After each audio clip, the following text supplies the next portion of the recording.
Hello, আসসালামু আলাইকুম everyone. হালকেস্টাইন আয়োজিত accounting first paper test paper solving ক্লাসে তোমাদেরকে স্বাগত জানাচ্ছি। আমি মুফরাদ হাসান মুগ্ধ, বর্তমানে অধ্যয়নরত আছি ঢাকা বিশ্ববিদ্যালয়ের ম্যানেজমেন্ট অ্যান্ড ইনফরমেশন সিস্টেম ডিপার্টমেন্টে। তো শুরু করার আগে একটা কথা বলবো, সেটা হচ্ছে যেহেতু আমরা টেস্ট পেপার সলভিং ক্লাস করছি, তাই আমি ধরে নিচ্ছি যে তোমাদের যে বেসিক যে নলেজটা আছে সেটা তোমরা পারো। তো এখানে কিন্তু আমি ডিটেইল ধরে ধরে বুঝাই দিব না যে কোনটা কিভাবে হবে, ঠিক আছে? তবে সলভিংটা আমি তোমার এক্সপ্লেইন করে দিব যে কী কারণে এটা হচ্ছে। ওকে, তো ফার্স্টে যখন আমি একটা টাইপের ম্যাথ করাবো তখন ওইটা আমি একটু ডিটেলসে আলোচনা করব, বাট তারপরে যখন টান দিব তখন তোমার শর্টে কিভাবে জিনিসটা হয়েছে এটা আমি এক্সপ্লেন করব। ওকে, তাহলে চলো দেরি না করে শুরু করি। আচ্ছা, তো এখন আমরা সলভ করব ঢাকা বোর্ড 2022-এর কোশ্চেন। ওকে, তো প্রথমে যেটা আমরা সলভ করব সেটা হচ্ছে আর্থিক বিবরণী, ঠিক আছে? এখান থেকে কিন্তু তোমার দুইটা কোশ্চেন মাস্ট আসবে। তো এটা খুবই ইম্পর্টেন্ট তোমাদের জন্য, কিভাবে তোমরা কম সময় খরচ করে তুমি আর্থিক বিবরণীটা সলভ করবা। আচ্ছা, তো দেখো এখানে আমরা ফার্স্টে কোশ্চেন দেখব। কি বলা আছে যে চলতি বছরের মণিহারি খরচের পরিমাণ নির্ণয় করো, তারপরে বিক্রিত পণ্যের ব্যয় নির্ণয় করো, তারপরে তোমার মালিকানা সত্ত্ব মোট দায়ের পরিমাণ নির্ণয় করো। এটা কিন্তু খুবই ইজি, বিক্রিত পণ্যের ব্যয়, মণিহারি খরচ আর হচ্ছে মালিকানা সত্ত্ব মোট দায়ের পরিমাণ, অর্থাৎ তোমার আর্থিক অবস্থার বিবরণীর জাস্ট নিচের পার্টটা। এখানে কি বলছে, মালিকানা সত্ত্ব ও মোট দায়ের পরিমাণ নির্ণয় করো। তার মানে কি, তোমার আর্থিক অবস্থার বিবরণীর জাস্ট নিচের পার্টটা, তোমার সম্পদের পরিমাণ এখানে নির্ণয় করতে বলা হয় নাই। তাকে কোশ্চেনটা পড়ে নিবা যে অ্যাকচুয়ালি তোমার কাছে কি চাইছে। ওকে, আচ্ছা, তো প্রথমেই কোশ্চেন আমাদের অ্যানালাইসিস করতে হবে। আমাদের আর্থিক বিবরণী সলভ করার সময় আমাদের স্টুডেন্টরা সবথেকে যে ভুলটা করে সেটা হচ্ছে কোশ্চেনটা অ্যানালাইসিস আগে করে না। এই যে এখানে বলছে মণিহারি খরচের পরিমাণ নির্ণয় করো, মণিহারি খুঁজে, তারপরে সমন্বয় যে খুঁজে মণিহারি কই আছে, এভাবে না করে প্রথমে যখন কোশ্চেনটা তুমি হাতে পাবা তখন ক্যাটাগরি ওয়াইজ কোশ্চেনটা ভাগ করে ফেলবা। একটা জিনিস খাতায় লিখে নিবা যে বক্সের এন্ট্রি একবার যায় আর সমন্বয়ের এন্ট্রি দুইবার যায়, ঠিক আছে? বক্সের এন্ট্রি একটা বইতে প্রভাব ফেলে আর সমন্বয়ের এন্ট্রি দুইটা বইয়ে প্রভাব ফেলে। তাহলে আমরা কি লিখব যে বক্সের এন্ট্রি কয়বার প্রভাব ফেলে, কয়টা বইতে? একটা বইতে। ওকে, আর সমন্বয়ের এন্ট্রি দুই জায়গায় প্রভাব ফেলে। ওকে, এখন সমন্বয়ের এন্ট্রি দুইভাবে থাকতে পারে। একটা হচ্ছে সমন্বয় সমূহ, এখানে আলাদাভাবে থাকবে, আর একটা হচ্ছে বক্সের মধ্যে তোমার তারিখ থাকবে, যে 10% ঋণ থাকবে, মজুত পণ্য থাকবে, এভাবে থাকতে পারে। ওকে, তো এখন আমরা কোশ্চেন সলভ করব। দেখো পণ্য ক্রয় ফার্স্টে আছে, এটা আমরা ক্যাটাগরিতে ভাগ করে ফেলবো, ঠিক আছে? বিশদায় বিবরণী, আর্থিক অবস্থার বিবরণী আর মালিকানা সত্ত্ব বিবরণী, এই তিনটা বিবরণী তো আছে, তাই তো? আচ্ছা, তো পণ্য ক্রয় কিসের মধ্যে পড়ে? বিক্রিত পণ্যের ব্যয়ের মধ্যে পড়ে। তাহলে আমরা পণ্য ক্রয়ের পাশে কি লিখে ফেলবো? বিক্রিত পণ্যের ব্যয়। দেখো শর্ট ফর্ম লিখলাম, বিক্রিত পণ্যের ব্যয়, ঠিক আছে? পণ্য বিক্রয় কিসের মধ্যে পড়তেছে? নিট বিক্রয়। কিসের মধ্যে পড়তেছে? নিট বিক্রয়। নিট বিক্রয় আমরা নির্ণয় করতে গেলে পণ্য বিক্রয় লাগে না? হ্যাঁ, তো পণ্য বিক্রয়টা নিট বিক্রয়ের মধ্যে পড়তেছে। তারপর অফিস সরঞ্জাম কিসের মধ্যে পড়তেছে? সম্পদের মধ্যে পড়তেছে, ঠিক আছে? আসবাবপত্র সম্পদের মধ্যে পড়তেছে। এখানে দেখো মজুত পণ্য, কয় তারিখের মজুত পণ্য? 1/1/2021। তার মানে কি, তোমার প্রারম্ভিক মজুত পণ্য। প্রারম্ভিক মজুত পণ্য কিসের মধ্যে পড়ে? বিক্রিত পণ্যের ব্যয়ের মধ্যে পড়ে, ঠিক আছে? ফেরত, এখানে দেখো দুই টাইপের ফেরত আছে, একটা ক্রয় ফেরত আর একটা বিক্রয় ফেরত। একটা জিনিস মাথায় রাখবা, ক্রয় যদি ডেবিট হয় তাহলে ক্রয় ফেরত হবে ক্রেডিট, বিক্রয় যদি ক্রেডিট হয় বিক্রয় ফেরত হবে ডেবিট, উল্টাটা হবে। ওকে, তাহলে ফেরত এটা কিসের মধ্যে যাবে? একবার বিক্রিত পণ্যের ব্যয়ের তোমার ক্রয়ের মধ্যে যাবে, আর একটা বিক্রয় থেকে বাদ যাবে, তার মানে নিট বিক্রয়ের মধ্যে যাবে।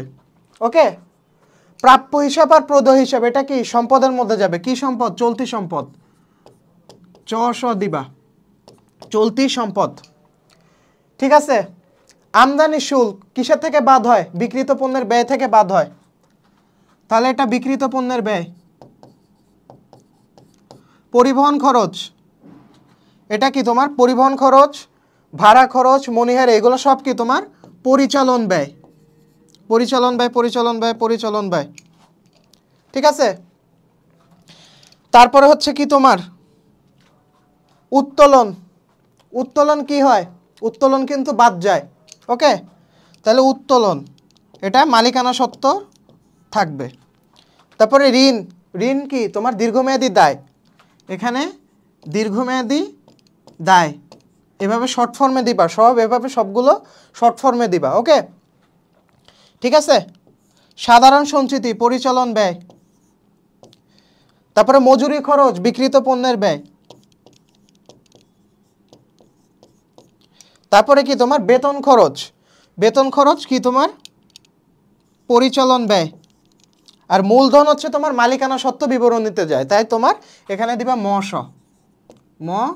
স। তো এইভাবে যখন তুমি ক্যাটাগরি করে ফেলবা, যখন তুমি কোশ্চেনটা সলভ করবো অতি দ্রুত তুমি সলভ করতে পারবা। ধরো তোমার কি নির্ণয় করবা? নিট বিক্রয় তুমি নির্ণয় করবা। দেখো নিট বিক্রয় কই আছে? এই যে নিট বিক্রয় আছে, এই যে নিট বিক্রয় আছে। তাহলে তুমি নিট বিক্রয় ধরে ধরে ওইভাবে নিট বিক্রয় তুমি বের করে ফেলবা। হয়ে গেলে নিট বিক্রয় বের হয়ে গেলে এভাবে ক্রস দিয়ে দিবা। ওই নিট বিক্রয় কই আছে? এই যে ক্রস দিয়ে দেবা, তাহলে দেখবা তুমি অতি দ্রুত কোশ্চেনটা সলভ করতে পারতেছো। ওকে, তেমনিভাবে এখানে যেমন তোমার ক্যাটাগরি করলাম, সমন্বয় এভাবে তুমি ক্যাটাগরি করে ফেলবা। দেখো সমন্বয় কি আছে? সমাপনী মজুত পণ্য 28,000 টাকা মূল্যায়ন করা হয়েছে। এখন দেখো সমাপনী মজুত পণ্য কয় জায়গায় যাবে? 2 জায়গায় যাবে। কয় জায়গায় যাবে? 2 জায়গায় যাবে। 2টা বই। আমি কি বলছিলাম যে সমন্বয়ের এন্ট্রি 2টা জায়গায় প্রভাব ফেলে। এখন কোন কোন জায়গায় প্রভাব ফেলবে? দেখো সমাপনী মজুত পণ্য তোমার 2টা বইয়ে যায়। একটা হচ্ছে বিশদ আয় বিবরণী, বিশদ আয় বিবরণী, আর একটা হচ্ছে আর্থিক অবস্থার বিবরণী।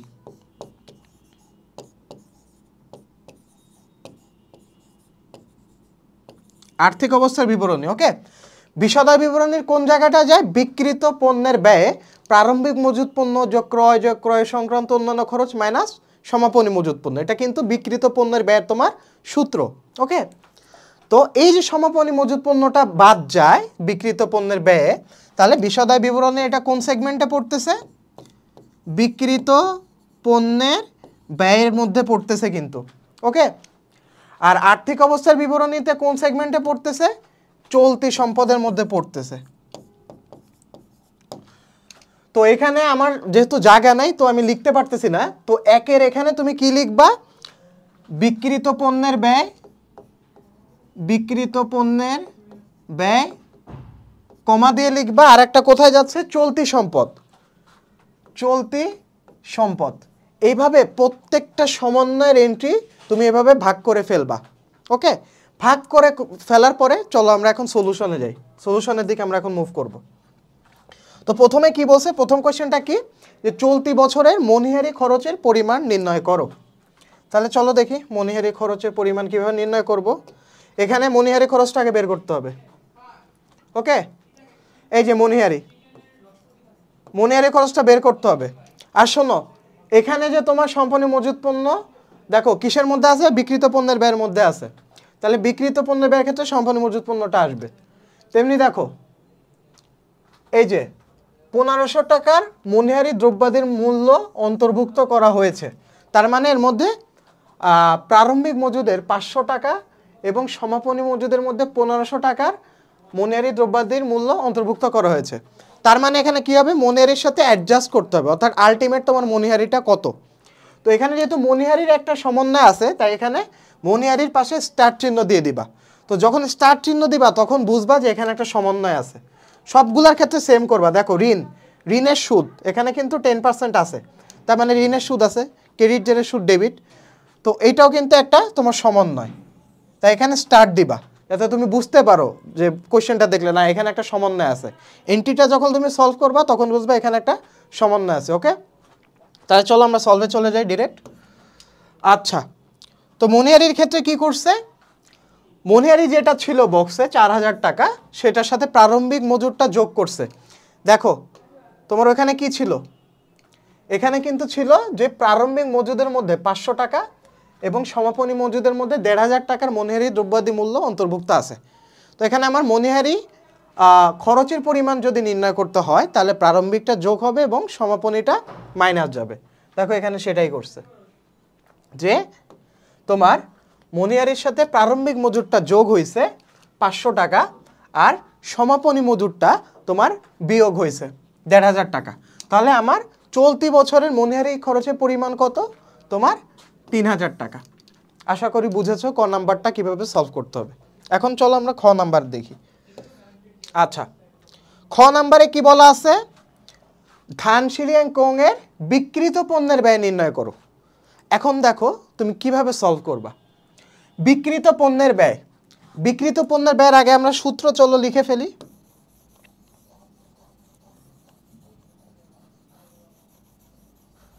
বিক্রিত পণ্যের ব্যয় সূত্রটা কি ভাইয়া, বিক্রিত পণ্যের ব্যয় সমান সমান, আচ্ছা আমি এখানে লিখি বিক্রিত পণ্যের ব্যয়। ওকে, তো বিক্রিত পণ্যের ব্যয়ের সূত্র কি, যে প্রারম্ভিক মজুদ পণ্য, প্রারম্ভিক মজুদ পণ্য যোগ ক্রয় যোগ ক্রয় সংক্রান্ত অন্যান্য খরচ, ক্রয় সংক্রান্ত খরচ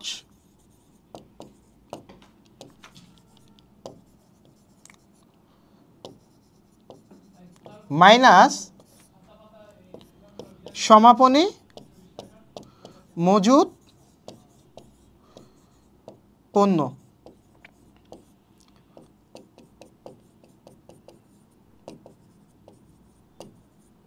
তাহলে যেটা থাকবে সেটাই হচ্ছে কি আমার বিক্রিত পণ্যের ব্যয়। তো এটা ছিল তোমার সূত্র, বিক্রিত পণ্যের ব্যয় সূত্র কি, প্রারম্ভিক মজুদ পণ্য যোগ ক্রয় সংক্রান্ত অন্যান্য খরচ মাইনাস সমাপনী মজুদ পণ্য। আমি একটু ভেঙে ভেঙে করাচ্ছি কারণ তোমাদের মধ্যে অনেকেই আছে যাদের হয়তো বা বেসিক দুর্বল ছিল, তাই আমি এটা একটু রিভিশন দিয়ে নিলাম। ঠিক আছে, নেক্সটটা যখন সলভ করব তখন আমরা টান দিব। ওকে, আচ্ছা তাহলে এখন বিক্রিত পণ্যের ব্যয় কীভাবে নির্ণয় করবো। আচ্ছা তাহলে এখন আমি খুঁজবো, দেখো বিক্রিত পণ্যের ব্যয় কই আছে, এই যে ক্রয় আছে। আচ্ছা প্রথমে আমার সূত্রটা কি, প্রারম্ভিক মজুদ পণ্য খুঁজতে লাগবে। প্রারম্ভিক মজুদ পণ্য কই, এই যে মজুদ পণ্য 1 তারিখে মজুদ পণ্য, এই যে বিক্রিত পণ্যের ব্যয় এটা দিলাম 22,500 দিয়ে ক্রস দিয়ে দিবা, যেটা শেষ হয়ে যাবে ওটা ক্রস দিয়ে দিবা, এটার কাজ শেষ। তারপরে কি করব, ক্রয়টা আনবো। ক্রয় কোথায় আছে, এখানে আছে। ক্রয়ের পাশে একটা ইয়া দিয়ে নিবা, স্টার্ট দিয়ে নিবা। কেন স্টার্ট দিবা, কারণ এখানে ক্রয় ফেরত আছে, এটা তোমার বোঝা লাগবে। কি আছে, ক্রয় ফেরত আছে। তো ক্রয়টা যখন লিখবা তখন দেখবা ক্রয় ফেরত ক্রয় বাট্টা এগুলো কিন্তু বাদ যায়। ওকে, তো দেখবা ফেরত আছে কিনা বাট্টা আছে কিনা। তো দেখো এখানে বিক্রিত পণ্যের ব্যয় আছে, তো এটা কি ফেরত, ক্রয় ফেরত, তো এখানে একটা স্টার্ট দিবা। ফেরত কিন্তু বিক্রয়েরও আছে, এখানে একটা স্টার্ট দিবা। তো এই স্টার্ট দিলে হবে কি, তুমি বুঝতে পারবা যে তোমার এখানে একটা এন্ট্রি আছে, এখানে কিছু একটা আছে। তখন তুমি যখন চোখ বুলাবা তখন তোমার এসে পড়বে, হয় এখানে সমন্বয় আছে বক্সের মধ্যে, না হয় বক্সের বাইরে, অর্থাৎ সমন্বয়ের এন্ট্রিগুলোতে তোমার কিছু একটা আছে। আচ্ছা তাহলে তুমি পণ্য ক্রয় ফেরত বাদ দিলা, ওকে ক্রয় ফেরত বাদ দিলা। তারপরে ক্রয় সংক্রান্ত অন্যান্য খরচ কোনগুলো আছে, আমদানি শুল্ক, তারপর হচ্ছে তোমার মজুরি খরচ এগুলো আছে। তারপরে কি আছে এখানে, মাইনাস সমাপনী মজুদ পণ্য, এই যে বিক্রিত পণ্যের ব্যয় সমাপনী মজুদ পণ্য। ও এখানে আবার আর একটা এন্ট্রি থাকতে পারে, এই যে 5,000 টাকার পণ্য বিনামূল্যে ভোক্তাদের মধ্যে বিতরণ করা হয়েছে যা হিসাবভুক্ত হয়নি, এটা কিন্তু ক্রয়ের মধ্যে যাবে। কেন ক্রয়ের মধ্যে যাবে, কারণ 5,000 টাকার পণ্য তুমি কিনছিলা, এটা তুমি বিতরণ করছো, পণ্য বিতরণ করছো, তার মানে এটা তোমার ক্রয় থেকে বাদ যাবে, আবার বিজ্ঞাপনে যাবে। তো এখানে যে তুমি তোমার প্রত্যেকটা এন্ট্রি দেখায়নি যে কোনটা কোন জায়গায় যাবে, তাই তো হয়তো বা তোমার একটু কনফিউশন লাগতে পারে। তাই দেখো এখানে দেখো মজুরি 6,000 টাকা এবং বেতন 7,200 টাকা বকেয়া আছে। আচ্ছা আমরা জানি খরচের বকেয়া কি হয়, খরচ অগ্রিম খরচ কিন্তু চলতি সম্পদ, কিন্তু খরচের বকেয়া চলতি দায়। তাহলে এখানে চলতি দায় আর খরচের বকেয়া যোগ হয় খরচের সাথে, তাহলে মজুরি আর বেতন। এই যে মজুরি কোথায় আমার, এই যে মজুরির এখানে স্টার্ট দিবা, বেতনের এখানে স্টার্ট দিবা, স্টার্ট দিলে বুঝবা যে এটার মধ্যে সমন্বয়ের এন্ট্রি আছে। ওকে, তারপরে প্রচারের উদ্দেশ্যে 5,000 টাকার পণ্য বিনামূল্যে বিতরণ করা হয়েছে, ক্রয়ের এখানে আরেকটা স্টার্ট দিবা, যতগুলো সমন্বয় দেখবা আছে ওখানে 2টা করে স্টার্ট দিবা, তাহলে বুঝবা যে এটা 2বার আছে 3বার আছে। ওকে, তাহলে দেখো এই যে 5,000 টাকার পণ্য বিনামূল্যে ভোক্তাদের বিতরণ করা হয়েছে, এটা ক্রয় থেকে একবার বাদ দিবে আর একবার কি তোমার বিজ্ঞাপনে আসবে। তারপরে প্রাপ্য হিসাবের 3,000 টাকা আদায়যোগ্য নয়, তার মানে কি এটা অনাদায়ী পাওনা। অনাদায়ী পাওনা কোথায় আসে? একবার পরিচালন ব্যয় আসে, আর একটা কোথায় আসে? তোমার আর্থিক অবস্থার বিবরণীতে তোমার চলতি সম্পদ থেকে বাদ যায়। ওকে, তাহলে এখানে তুমি লিখে ফেলবা, এখানে যেহেতু আমার লেখার জায়গা নাই তাই লিখতেছি যে আচ্ছা একটা অনাদায়ী পাওনা পরিচালন ব্যয়ে যাবে, আর একটা কোথায় যাবে? আর্থিক অবস্থার বিবরণীতে। কিসের মধ্যে যাবে? চলতি সম্পদ থেকে বাদ যাবে। ওকে, এটা ক্লিয়ার? আচ্ছা তাহলে চলো আমরা ডিরেক্ট সলভে যাই, সলভে গেলে তোমাদের ক্লিয়ার হবে জিনিসগুলো। দেখো কি করছে, মজুদ পণ্য আনছে 22,500, তারপরে মনিহারি মজুদ, ওই যে মনিহারি মজুদটা যে ছিল 500 টাকা ওইটা বাদ দিতে হবে, মনিহারি যে মজুদটা ছিল ওটা বাদ দিতে হবে, ঠিক আছে। তারপর পণ্য ক্রয়, এই দেখো ফেরতটা বাদ দিছে, কি করছে? ফেরতটা বাদ দিছে। তারপরে বিনামূল্যে পণ্য বিতরণ, বলছিলাম না এটা বাদ যাবে ক্রয় থেকে, দেখো এটা বাদ দিছে।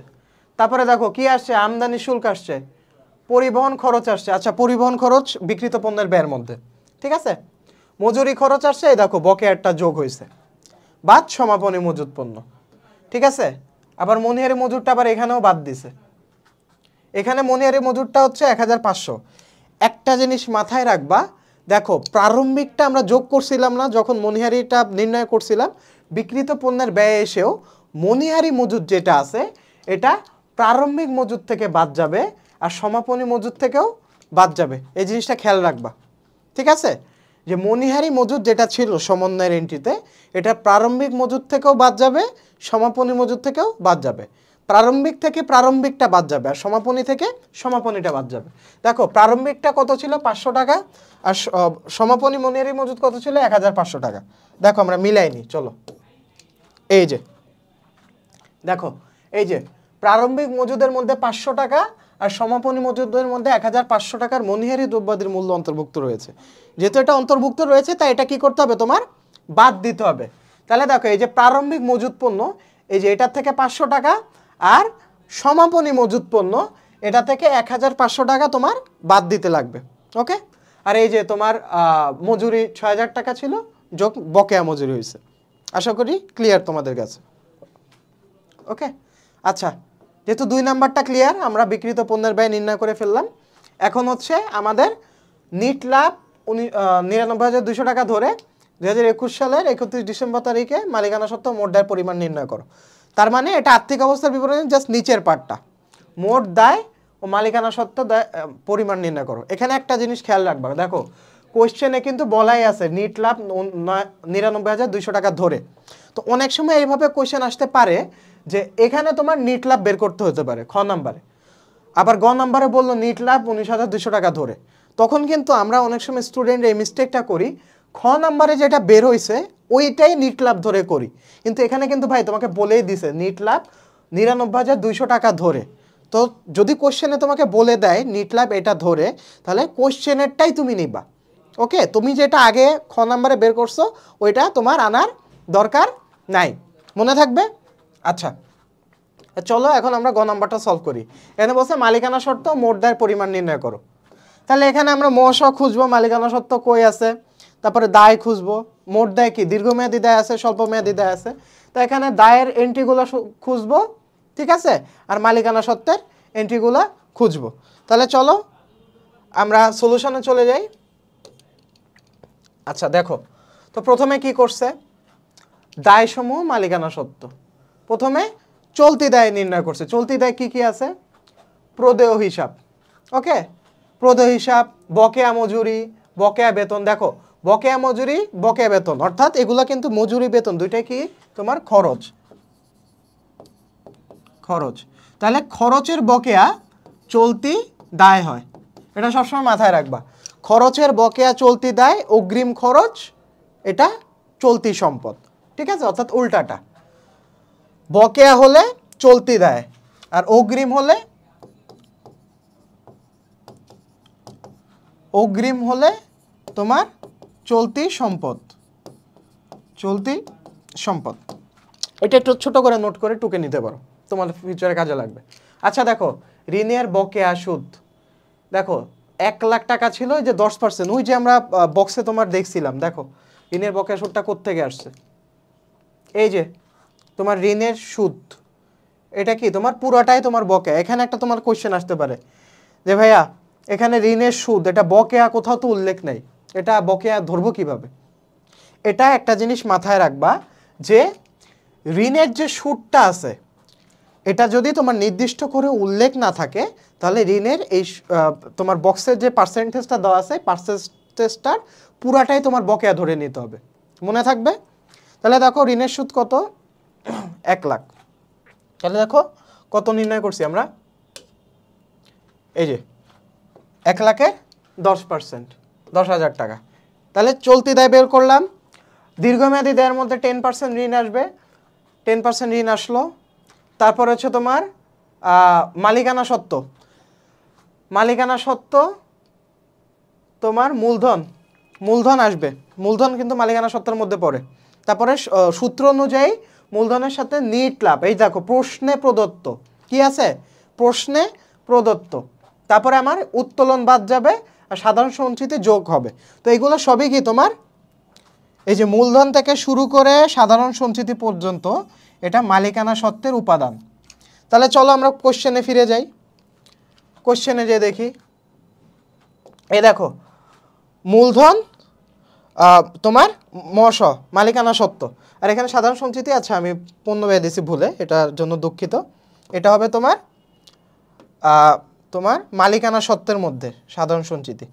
ওকে, এটা কি হবে মালিকানা সত্ত্বের সাথে মূলধনের সাথে যোগ হবে, মূলধনের সাথে কি হবে যোগ হবে, নিট লাভ হলে যোগ, নিট ক্ষতি হলে বিয়োগ। এটা একটু সূত্র তোমার মুখস্থ করে ফেলতে হবে। ওকে, এই যে এটা গেল, তারপরে মশ গেল। ওকে, তাহলে মশার কাছে এই দেখো উত্তোলন মশ, অর্থাৎ মালিকানা সত্ত্ব থেকে তোমার বাদ গেছে, উত্তোলন বাদ গেছে। তারপর হচ্ছে তোমার কি যোগ হয়েছে, তোমার সাধারণ সঞ্চিতি যোগ হয়েছে, উত্তোলন বাদ সাধারণ সঞ্চিতি যোগ, নিট লাভ হলে যোগ আর নিট ক্ষতি হলে বিয়োগ। তো আশা করি তোমরা বুঝতে পারছো যে কিভাবে সলভ করা হয়েছে। ওকে, তাহলে চলো দেখে আসি। তো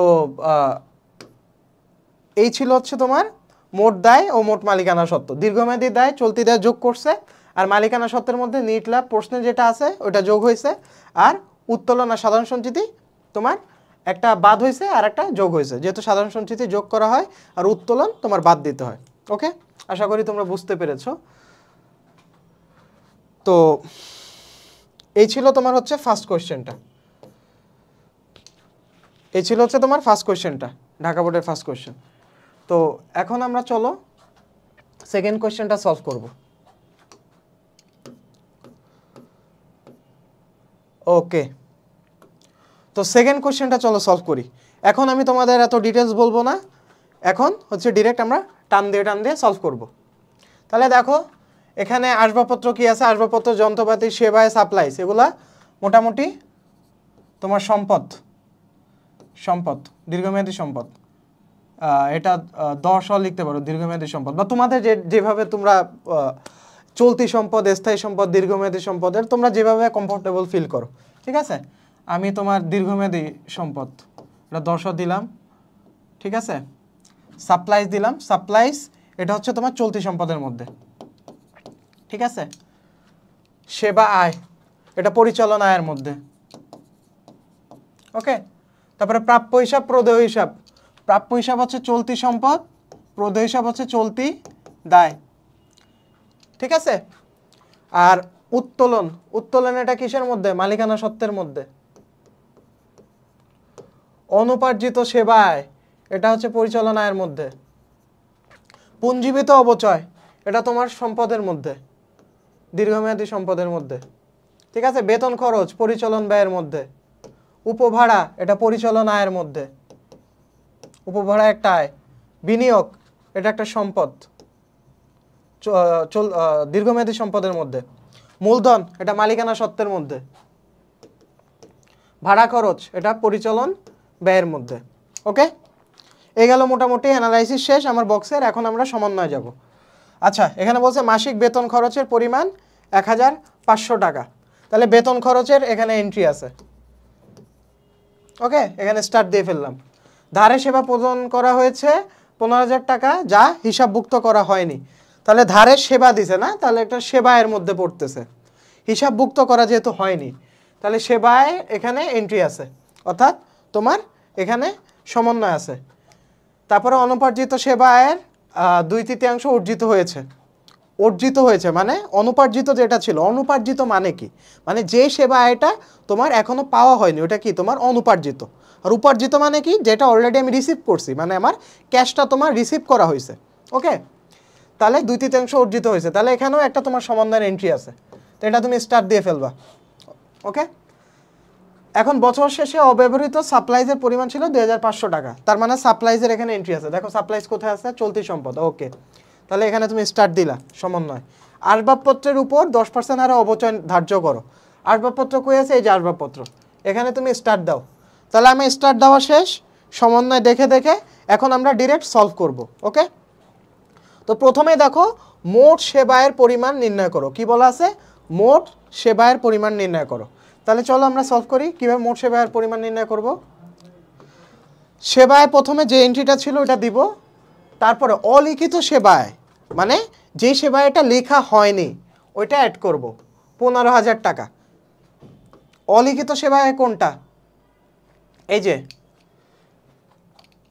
তোমার এই যে ধারে সেবা প্রদান করা হয়েছে 15000 টাকা, যা হিসাবভুক্ত হয়নি, এটাই কিন্তু তোমার অলিখিত সেবায়। মানে এটা ধারে প্রদান করছে কিন্তু এটা লিখিত হয়নি, তো অলিখিতটা আমার কি হবে? সবসময় যোগ হবে, এটা মাথায় রাখবা। ওকে গেল। তারপরে অনুপার্জিত সেবায়ের অর্জিত অংশটা তোমার যোগ হবে, যেটা অর্জিত হয়েছে, অর্থাৎ যেটা আমি পাইছি। অনুপার্জিত অংশ আমরা আনবো না, আমরা আনবো কি? অর্জিত অংশটা। অর্জিতটা কি? 2 মাসের অর্জিত হয়েছে। তাহলে দেখো অবশ্যই তোমার সমন্বয় ছিল এই যে 2/3 অর্জিত হয়েছে, তো এই যে 2/3 অর্জিত হয়েছে, 2/3। তাহলে কি তোমার 2/3টাই তোমার আসবে। এই যে অনুপার্জিত সেবায়ের অর্জিত অংশ 2/3, 2/3 না 2/5। এখানে মনে হয় ভুল আছে তোমার সলভে। এখানে বলছে যে অনুপার্জিত সেবায়ের 2/3 অর্জিত হয়েছে, তাহলে 2/3 ধরেই তোমরা করবা। ওকে, তো 25,000-এর 2/5, 2/3, তো তোমরা ওইভাবে সলভ করবা। টোটাল কত আসে? মোট সেবার পরিমাণ 1,20,000 টাকা, 1,20,000 টাকা। অথবা কোশ্চেনে ভুল আছে, তাহলে তোমার সলভে ভুল আছে। 2/5 বা 2/3 দুইটার একটা হবে। ওকে,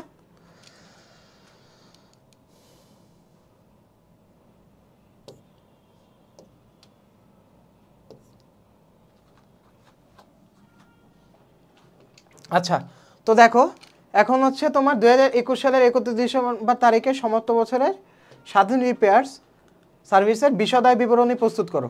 আচ্ছা, এখন কিন্তু তোমাকে টোটাল বিশদায় বিবরণী প্রস্তুত করতে বলা হয়েছে। এখানে ঘাবড়ানোর কিছু নাই, কারণ তোমার এন্ট্রি খুবই কম এন্ট্রিগুলো কিন্তু আসবে। তো চলো আমরা ডিরেক্ট সলভে যাই, কি আছে।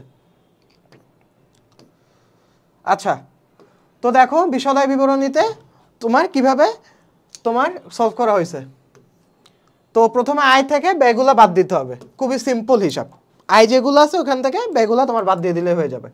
তো ফার্স্টে ক নাম্বারে কিন্তু আমরা পাইছিলাম যে মোট সেবা আয় কত, ক নাম্বারেই কিন্তু আমরা নির্ণয় করছিলাম। এই যে সেবায়ের সাথে অলিখিত সেবায় যোগ করছিলাম, আর অনুপার্জিত সেবায়ের অর্জিত অংশটা তোমার যোগ করছিলাম।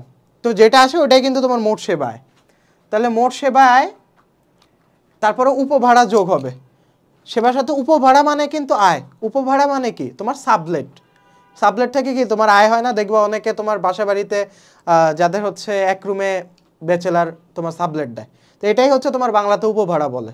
সাবলেট থেকে তোমার টাকা আয় হয় না বা ইনকাম হয় না, এই জন্য উপভাড়াটা তোমার যোগ হবে।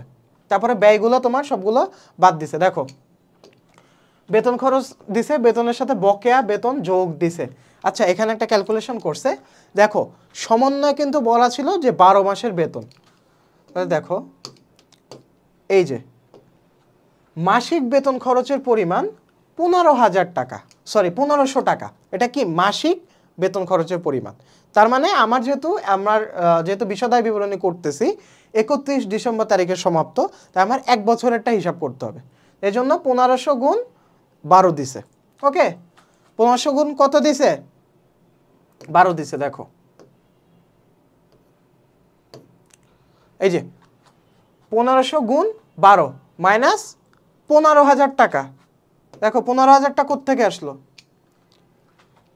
এই যে 15,000 টাকা এন্ট্রিতে যেটা ছিল, এই যে 15,000 টাকা এন্ট্রিতে যেটা ছিল এটা তোমার বাদ দিতে হবে। মাসিক বেতন খরচের পরিমাণ কত? 1500 টাকা। এটা 12 মাসের করলাম, মানে হিসাব করলাম। আর বেতন খরচ যেটা তোমার বক্সে আছে ওটা তোমার বাদ দিতে হবে। তাহলে আমার চলতি বছরেরটা আমরা পেয়ে যাব। এই যে দেখো বক্সেরটা বাদ দিছে, এই যে 15,000 টাকা বাদ দিছে, দিয়ে বাকিটা কি তোমার বকেয়া। এটা কিন্তু তোমার চলতি বছরেরটা।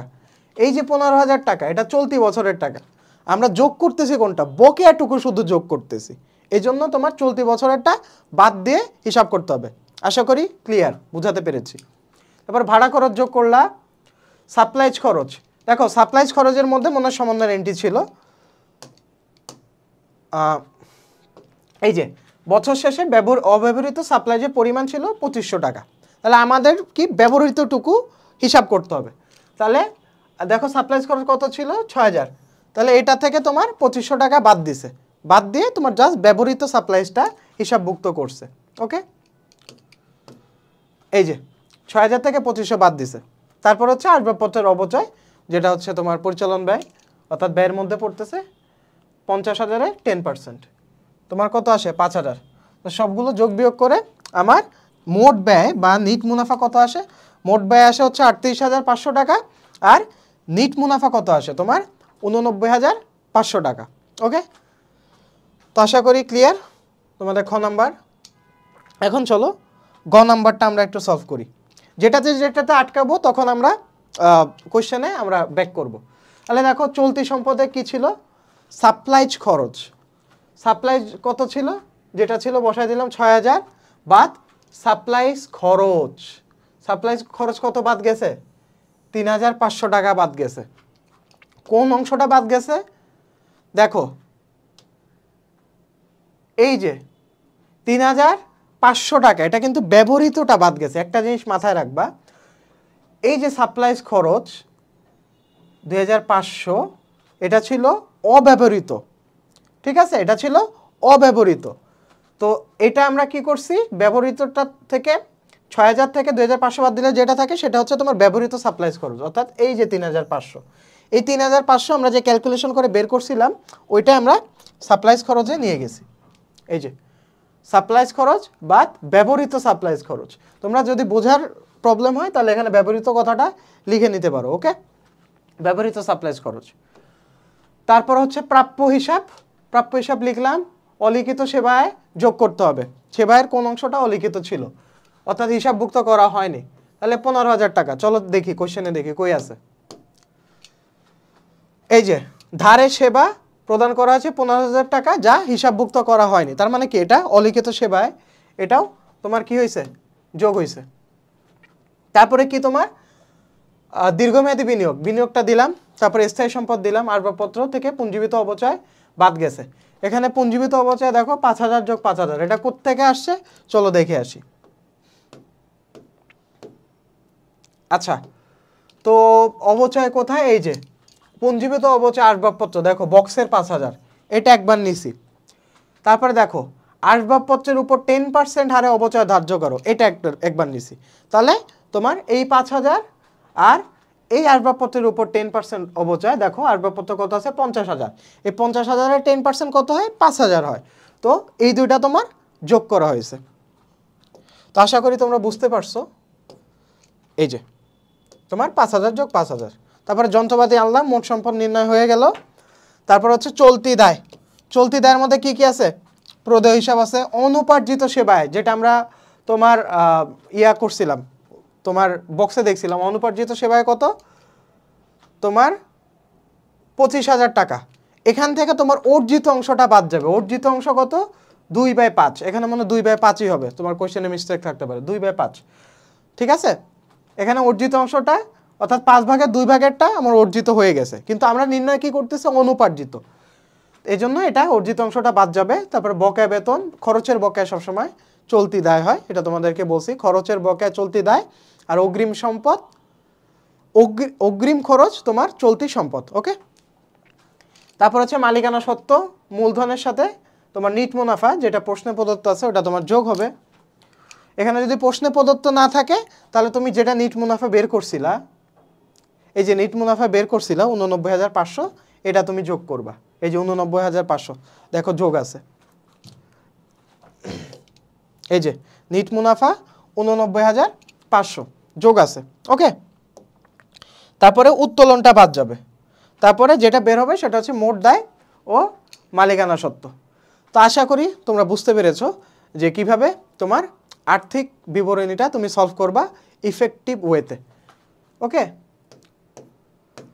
তো তোমাদেরকে ইন এ সামারি আমি একটা কথা বলি যে প্রথমেই তোমার কোশ্চেন অ্যানালাইসিসটা করবা সুন্দর মতো, এই যে এন্ট্রিগুলো লিখে ফেলবা, সমন্বয়ের এন্ট্রি যেখানে যেখানে থাকতে পারে ওখানে লিখে ফেলবা।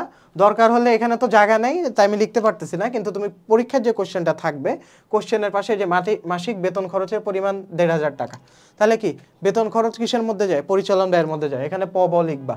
ওকে, এটা যেহেতু তোমার বকেয়া বেতনের সাথে রিলেটেড, বকেয়া বেতন খরচের বকেয়া কি হয়? চলতি দায় হয়, তাহলে কি চ আর দ, চলতি দায়, চ দা, তো এটা দিবা। এভাবে তোমার প্রত্যেকটা তোমার ক্যাটাগরাইজড করে ফেলবা। ক্যাটাগরাইজড করে তারপর দেখবা কোশ্চেনে কি চাইছে, মোট সেবায়ের পরিমাণ নির্ণয় করো, তখন ওই স্পেসিফিক এন্ট্রি ধরে ধরে তোমার সলভ করবা।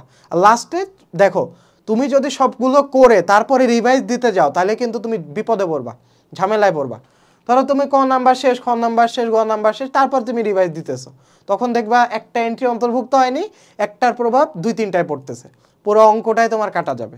তাই আগে হচ্ছে তোমার এরর ডিটেকশন করতে হবে। একটা জিনিস করতেছো, সেবায়ের পরিমাণ নির্ণয় করো, বারবার দরকার লাগলে 2বার রিভাইজ দাও, একবার চোখ বুলাইলেই তো বুঝবা যে সেবায়ের আর কোনো এন্ট্রি বাকি আছে কিনা। ঠিক আছে, যদি বাকি না থাকে তাহলে পরেরটাতে মুভ করো। এভাবে আস্তে আস্তে একটার পর একটা তুমি মুভ করতে থাকো। ওকে, তো আশা করি আর্থিক বিবরণীটা তোমাদের কাছে ক্লিয়ার হয়েছে।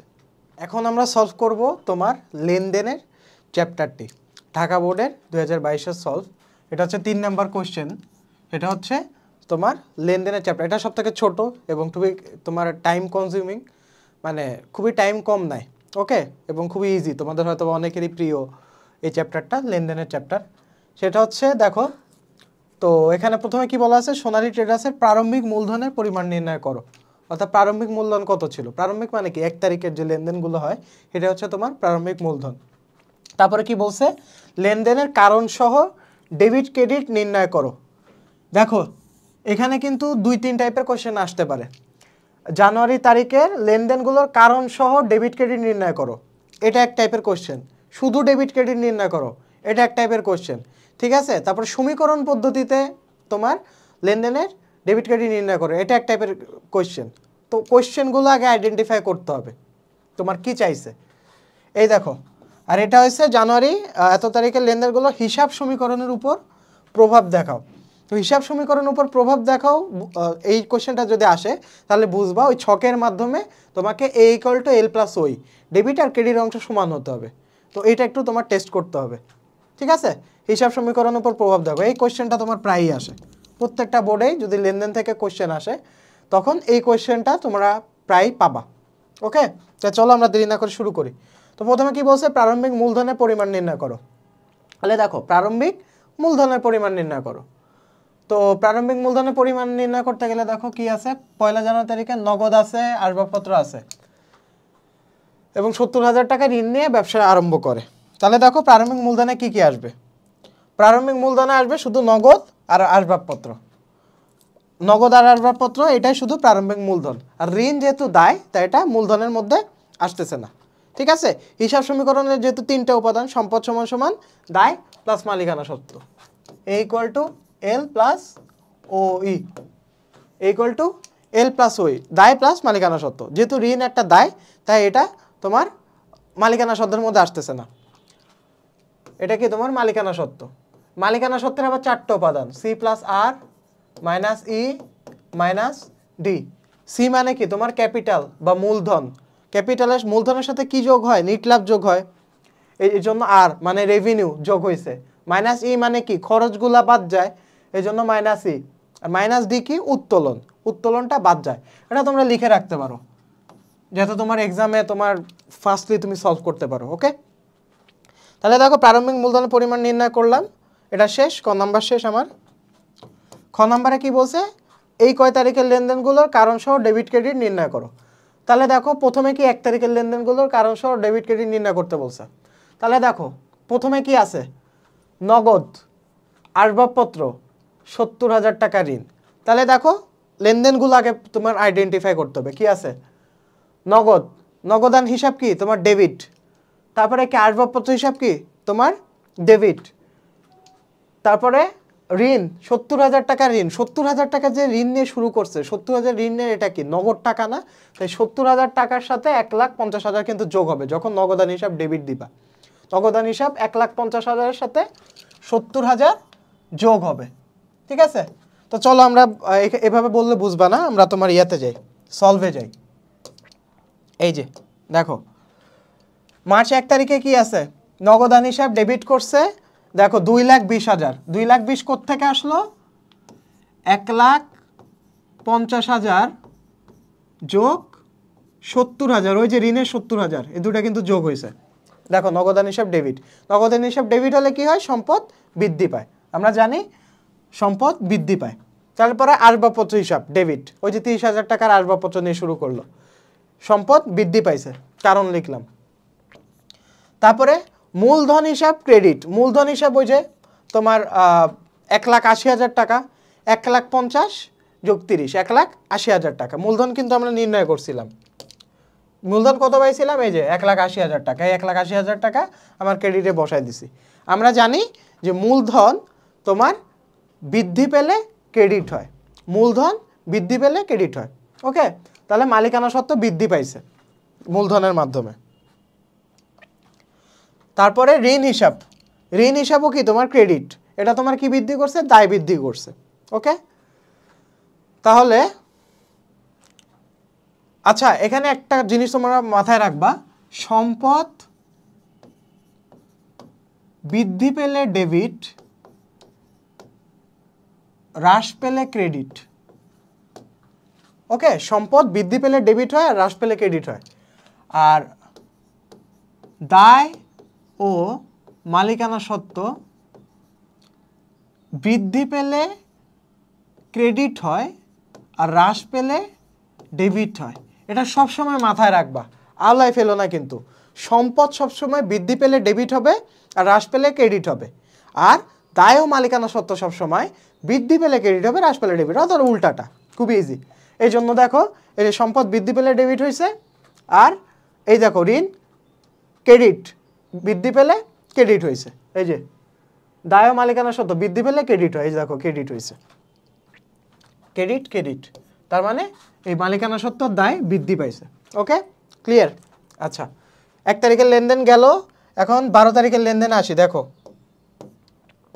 12 তারিখে কি আছে, এখানে 12 না, মনে হয় 13 হবে, 13 ভুল দিছে কোয়েশ্চনে, 13 হবে। 13 তারিখের লেনদেন কি আছে, বাকিতে পণ্য বিক্রয়।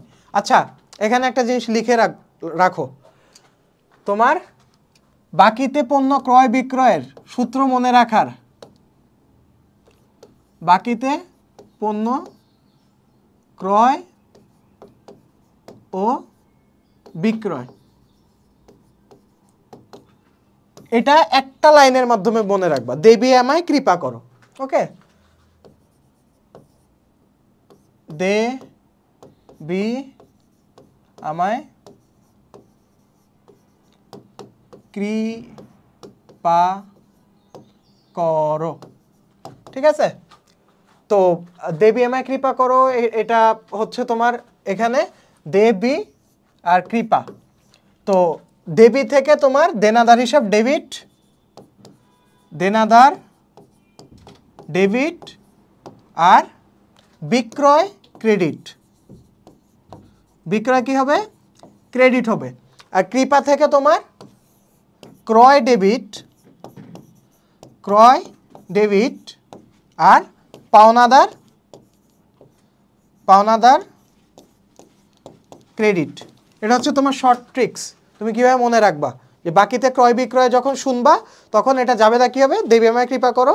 যদি বিক্রয় থাকে তাহলে দেনাদার হিসাব ডেবিট, বিক্রয় হিসাব ক্রেডিট। আর যদি তোমার ক্রয় থাকে তাহলে ক্রয় হিসাব ডেবিট আর পাওনাদার হিসাব ক্রেডিট। ওকে, তো আশা করি আজকের পর থেকে তোমার মনে থাকবে। তাহলে দেখো এখানে কি আছে? বাকিতে পণ্য বিক্রয়, তার মানে এখানে দেনাদার হিসাব ডেবিট হবে আর বিক্রয় হিসাব ক্রেডিট হবে। তাহলে চলো দেখি কি আছে। এই যে আচ্ছা, এখানে প্রাপ্য হিসাব আর দেনাদার হিসাব দুইটাই কিন্তু সেম। ওকে, এটা তোমার বিভ্রান্তর কারণ না। এখানে তুমি দেনাদার হিসাব লেখো, কেউ কিছু বলবে না, কাটবে না। ওকে, প্রাপ্য হিসাব বা দেনাদার হিসাব ডেবিট, 35,000 টাকা, সম্পদ যেহেতু বৃদ্ধি পাইছে, ঠিক আছে। আর বিক্রয় হিসাব ক্রেডিট, ক্রেডিট হলে কি হয়? আয় হয়। এই যে আয় বৃদ্ধি পাইছে। ওকে, তারপর দেখো 19 তারিখে কি আছে, চলো 19 তারিখে দেখি। 19 তারিখ আছে উত্তোলন 6,000 টাকা। উত্তোলন 6,000 টাকা। উত্তোলন করলে কি হয়? উত্তোলন মালিকানা সত্ত্ব থেকে বাদ যায়, এজন্য উত্তোলনটা ডেবিট হয়। ওকে, আর যেহেতু নগদ টাকা কমছে এজন্য নগদান হিসাব ক্রেডিট হবে। তাহলে উত্তোলন ডেবিট, নগদান ক্রেডিট। চলো দেখে আসি কি করছে ওরা।